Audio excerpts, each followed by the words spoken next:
If any of us are trying to be somebody when we grow up, it should be this man right here. He's an entrepreneur. He's a rap aficionado. The brother is brilliant on every level. He's a boxing analyst. He's a game show host. He's got a new album coming out soon. I mean, the list goes on and on. Snoop Dogg is in the house. What's going on, my man? How are you? Stephen A., welcome to Stephen A's world, baby. Thank you for letting me in so I can get in where I fit in. I appreciate that, man. Listen, let me start this off on a sour note. I love my Steelers.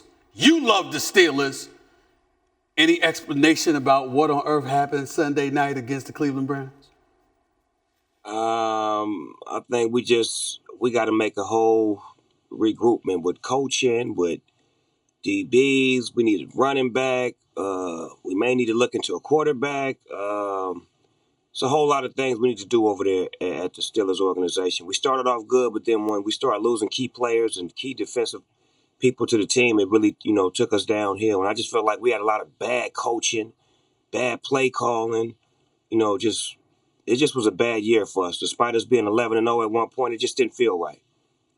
You say coaching. Is that you implying that they might need to look at Mike Tomlin? I mean, is that what you're saying? No, I mean staff. I don't mean head coach. Okay. I mean maybe defensive coordinator, offensive coordinator. Because, the days of Dick LeBeau and Joey Porter and, Bruce Arians and, people like that on the offensive side calling great plays for us, it just feels like we're not calling plays like the NFL. Like, we're behind. It's a new era now. You got to be mobile at quarterback. You got to move the ball up the field. You got to be, trickery with your play calling. We doing the same basic plays, like quick outs and quick this, and I just don't get it. Big Ben Roethlisberger, a lot of noise about this should be it for him. He's going to count about $41 million against the cap next year, et cetera, et cetera. They wondering about him right now. Clearly, he's not mobile, can't shrug off defenders the way he used to. Do you think it's time for Big Ben to retire, or do you still want to hold on to him for at least another season?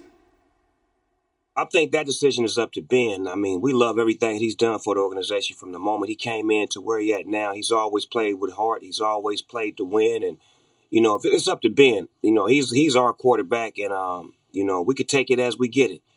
If he decides to come back and he feels like he wants to play in the team, brings him back, kudos. If he decides to retire, we appreciate you for your services. It's all about what he wants to do, and I'm on point with that because I'm a diehard Steeler, and I feel like he gave his all while he was on top of his game, and now that he's not on the top of the game.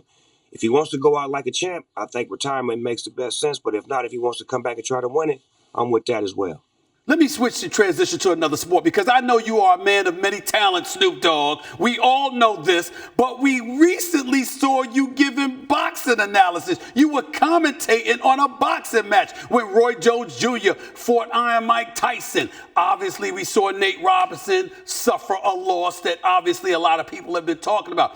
You stole the show, even though Sugar Ray Leonard and Israel Adesanya for the UFC were doing color commentary. You stole the show. I mean, is that in your future, Snoop Dogg? You want to be a boxing analyst now? Well, Steven, I just want to be able to bring fun to everything that I do. And that's what I've, been labeled as lately, as the life of the party or the fun guy. So, being an analyst in boxing, I really understand boxing. I know the dynamics of it and the structure of it and what it's supposed to look like and what it's supposed to sound like. So every opportunity that I get, Stephen A., I make the most of it and I make sure I have fun while I'm doing it. Knowing you the way that I do, you've always had a bigger vision per se. You've never been one to want to be pigeonholed and marginalized in any way. Can you enlighten our audience about what your vision has always been about you and how it's really developed over the years into what you've become today? Well, the vision that I see myself being in as a fun guy, a teacher, a mentor, a father, a husband, a grandfather, a friend. But all of these titles have been grown into. I had to grow into these titles because I wasn't none of that in the beginning. I was just a young, courageous rapper who was, happy to be in the rap game. And then once I learned how to master me and how to learn myself and how to love myself and how to give more love, and how to erase the hate by putting love in the air, that helped me become a better person, better father, better human being, better leader, better football coach, just a better person in general. And I attribute that to just being one who wants to show love and give love despite all of the negative that's in the world. You can't match negative with negative. You got to be smarter than that, and you got to be one who chooses to put peace and love in the air. And that's what I've been able to do. And that's why I've been able to last so long and be on the right side, because I put the right energy in the world.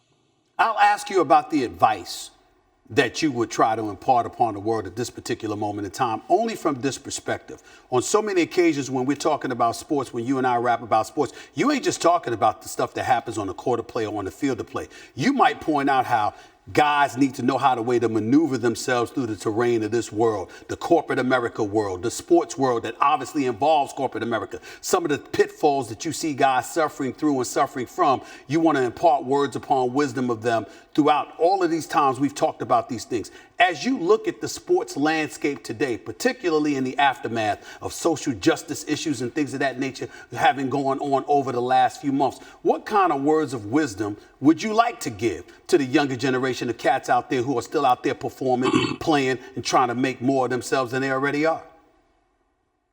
Well, the main goal is to stay focused and to love what you do. If you love what you do, it's never going to be about money. It's going to be about the passion if you loving what you do. And the circle of friends that you have is going to be very important as well, because as you grow, you'll start to distance yourself from people who aren't on the same page as you, and some of them are family and friends. Then you got to understand that when you're doing business, that you're in a business, that you're not a rapper, you're not an entertainer, so you can't do the things that rappers and entertainers do. You have a commissioner, you have a president, you have someone who you have to answer to, a team owner, a coach. We don't have nobody to answer to, so you guys have to be very smart with how you move and who you move with and how you plan in your future, how you plan on doing different things outside of your sport when your career is over. Do you want to be an analyst? Do you want to do commercials? Do you want to be a part of the league that you're in? Do you want to be an owner? These things that you're doing now will affect that in the future. Thanks for watching ESPN on YouTube. For live streaming sports and premium content, subscribe to ESPN+.